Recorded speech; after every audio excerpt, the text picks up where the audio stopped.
Bueno, aquí estamos de vuelta, de ese mundo que ya sí que verdaderamente no existe, ni siquiera en ningún decorado, en ningún estudio del planeta, que es ese mundo todavía victoriano que refleja también esta película. Por cierto, que yo creo que también fue aquí la primera vez que yo oí en mi vida el Val de las Velas. Cuando se van los militares y suena todo aquello que lo hemos visto luego en tantas películas, ¿no? Porque yo creo que ya estaba antes en el Puente de Waterloo, pero yo creo que la vi después de esta, el Puente de Waterloo, cuando bailaban Robert Taylor y ella. Y la película yo sigo creyendo, después de haberla visto tantas veces, que es mejor la primera mitad, aunque la parte más espectacular para un chaval era todos los ataques aquellos que había y el desierto, que por cierto, como tú decías en la presentación, rodaron muchísimo material, que luego les sirvió para otra película, ¿eh? Rodaron cantidades enormes y metros de material. Y tuvieron una unidad en el Sudán, porque otras cosas están en esos sitios donde rodaban los westerns, etcétera, y las películas en Hollywood. Está rodada parte en Alabama, parte en Lone Pine, en California, pero una segunda unidad en el Sudán, que fue donde debieron de rodar mucho, vamos. Mucho. Y... Yo creo que casi todo, ¿no? En el fondo la película lo que trata es sobre la campaña del Sudán, una campaña además muy desgraciada para los ingleses en ese sentido, pero bueno, entre esas cosas el arranque es como de uno de los más grandes, es decir, el arranque con la caída de Gordon Pachá, que sería el arranque, ese es el arranque de otra película, que lo hicieron los ingleses. Khartoum, Basil de Arden, ¿no? Bueno, igual, atravesado. Sí, bueno, todos esos planos, luego el planteamiento de la historia, el chico, el cumpleaños, estás asombrado, dices, pero eso es una verdadera... Incluso con ese montaje y los fundidos en silencio te cuentan lo que a lo mejor otra película, lo que es otra película de Khartoum realmente, ¿no? A mí me parece que la primera parte, los primeros 45 o 50 minutos, que tienen un guión estupendo, la verdad es que toca prácticamente todos los temas y está extraordinariamente bien dirigida. Hay el momento en el que comunican lo de la fiesta y que se van a comprometer, que están los cuatro en un despacho, etcétera, que Korda monta un plano general colocando a cada uno en un sitio, reflejando las distintas situaciones, como anticipando lo que se va a ver. Después se va Ralph Richardson, se vuelve hacia la ventana, movimiento que repite otra vez cuando, ya ciego, decide irse a Alemania, teóricamente, dejarle otra vez el campo libre. La película está muy repitiendo determinadas cosas, y yo creo que Korda, lo decía José Antonio, es un director estupendo, ¿eh? Porque dentro del clasicismo no funciona con criterios muy convencionales en la película, ni mucho menos. El mismo baile, que me parece que es una secuencia maravillosa, con la puerta, ese plano que podría decir tan fordiano, de viendo los bailarines por detrás, a veces como si fuera un ciclorama, luego sacando la pareja hacia afuera, cuando vuelve Richardson para recogerla, las cosas que se dicen, a mí me parece que los primeros 45 o 50 minutos, sin desmerecer el resto, son de una calidad soberbia, ¿eh? Y los diálogos son excelentes, el guión es magnífico, y lo que hablan entre él y ella parece muy poco oportuno para la época, parece muy avanzado, y son diálogos que tienen mucha enjundia, ¿Tú has leído ¿no? la novela? No he leído la novela. Yo la leí en una versión muy breve, no era de Pulga, pero parecido, era Las Cuatro Plumas, que era muy cortita. Pero sí he visto otras versiones. Pero yo creo que lo que aquí es buenísimo es el guión, de Wimperis, la Jasmiro y esto. El guión es muy bueno, pero la novela es buena, ¿eh? Mason era un novelista estupendo. Efectivamente. Estupendo. Además tocaba novela policíaca, melodrama, y esta es una novela estupenda. Yo creo que es un gran escritor. Un escritor Doyle 2. Sí, un escritor un poquito posterior quizás, pero por la época, vamos, pero de esos novelistas del siglo XIX con calidad narrativa, con garra a la hora de presentar los personajes, que no se andan mucho por las ramas, pero que parece que no, como hace la película, pero que te va colocando cosas interesantes como el honor, el deshonor militar. La historia es tan fantástica que se han hecho 6 versiones. Yo he visto alguna de ellas, una muy reciente, pésima, pero vi una. Pero aun siendo pésima, empiezas a verla y te engancha la historia. Claro que te engancha, por eso, que la historia es muy buena. Vi una que sé que estaba rodada en Marruecos, porque está, pero no me acuerdo qué versión era, porque he visto 3. Está, por supuesto, una la hizo mejor. Bob Bridges, ¿no? Yo creo que es una de las últimas, especialmente yo creo que de Bob Bridges, sí, puede ser. Vamos, era la de Lawrence Hardy, que era la siguiente, pero yo creo que incluso había habido una versión, fíjate, en de cine mudo o algo parecido.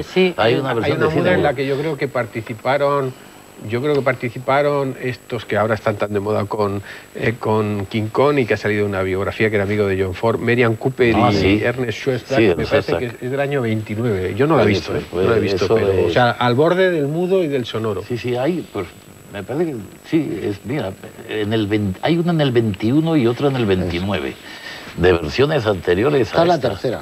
y esta es la tercera, efectivamente, y luego hay una del año 55, hecha también por luego viene el 77, incluso el 2002, que supongo que será la que tú te estás refiriendo. Pero es que tú hablabas de Mason, efectivamente tiene... Yo he leído otra cosa de una policía que se llamaba, me parece que se llamaba El misterio de la Villa Rosa, o La Villa Rosa, que es espléndida, es un escritor un poco... en otra medida, pero es bastante contemporáneo, de John Buchan, el de los 39 escalones, de Forrester, el que también después hemos hablado aquí alguna vez, exactamente, por La Reina de África. El cañón. Exactamente, el cañón. Orgullo y pasión, la de Forrester. Exactamente, o sea, son esos, bueno, y el famoso personaje, digamos, que también hablamos aquí, de la película de Gregory Peck, de Errol Walsh, ¿no? Ah, sí. Pero, el capitán Horacio Hornblower. Exactamente. ¿No? El Hidalgo de los Mares. El Hidalgo de los Mares, toda la saga de Hornblower, ¿no? Pero, o sea, son escritores muy de esa época que decía Eduardo, pero que habían recogido una cierta tradición victoriana, al menos en los argumentos, pero evidentemente también tenían toda la influencia de un siglo XX que ya estaba irrumpiendo. Al fin y al cabo, me parece que Mason muere en el año 48. Y con una buena crítica, porque el momento que ella le dice, nosotros hemos nacido en una tradición, pertenecemos a un código y a una manera de ser, y a eso tenemos que remitirnos. Y dices, no, totalmente equivocado, ¿no? Cuando dices eso ella. El traveling de El Chaval, por toda la galería de retratos, maravillosamente bien iluminada la secuencia, resulta una secuencia casi de terror, ¿no? Porque parece que le cae el peso de la púrpura de los antepasados. El peso del deber encima. Y él lo explica muy bien cuando dice bueno, que él se creía que era un cobarde y que, aunque da las razones que dice Natibel, pero en el fondo él no va porque se considera un cobarde, ¿no? O la prueba es ahí, y ahí, bueno, ese personaje tan cortito pero estupendo del doctor árabe ese del Mar Rojo, el doctor Harras, cuando dice, sea usted un cobarde y sea feliz. No se puede definir más el concepto moderno de lo que puede ser el decir, bueno, mire usted esto del heroísmo, la cobardía, el honor, sea usted feliz, que es lo importante, ¿no? Por eso es tan bonita la secuencia cuando él intenta explicarse con ella, con la novia, pensando que le va a entender, la va a comprender, y le dice que lo importante es que tenemos una vida por delante y que podemos construir este país, ¿no? Y ella, pues, ella pertenece también a otro. Ella solo quiere cumplir con su deber. Y es muy bonito cuando coge, ¿verdad?, el pompón, eso, lo que sea, la pluma y se la entrega. Yo me reconcilio con ella, que por cierto es una mujer muy atractiva y John Duprez. ¿Sabes a quién me recordó a mí luego? Yo creo que hizo 2 películas en toda su vida. No se me olvida nunca. Recuerdo un poco a Linda Darnell. Tiene algo de esa belleza morena, un poquito, la cara, el óvalo, muy guapa. Muy guapa. Pero digo que yo me reconcilio con ella en la secuencia esa tan bonita que están como en la biblioteca con los cuadros, están los 4, y entonces por fin ella se da cuenta de que se ha equivocado cuando ve la pluma y cuando ve la carta dice, no, era un cobarde, he sido yo la que me he equivocado. Está muy bien escrita porque el que está ciego no saca la arena que cae, el detalle que cae a la arena y guárdala de recuerdos y bueno, como todos los clásicos, como no subraya nada, lo pone como harían ahora un primer plano de ahora. Incluso el más crítico de todos, que es el viejo general O'Brien Smith, un actor maravilloso, general Gorrox, la batalla de Balaclava es genial, absolutamente genial, la delgada línea roja, esas cosas y tal, cómo comprende que ha juzgado mal a una persona, y es simplemente prácticamente en plano general. Está muy bien escrita esa secuencia, como casi toda la película, ¿no? Pero eso fue muy famoso, lo de cañones. Esa imagen. Es que esos son, yo creo que esos son los trozos del poema de Tennyson, que después me parece que salían en la carga de la Brigada Ligera, que salen sobreimpresos, ¿no? En ese sentido, ¿no? Pero bueno, aquí está muy bien cuando al final se reduce simplemente a un caballo que se espanta, ¿no? La orden de avanzar, ¿no? O sea, eso es la desmitificación. La otra, que es la que tú dices ahora, lo del poema de Tennyson, es lo de... Esa fue la carga de la Brigada Ligera. La carga de la Brigada Ligera. Sí.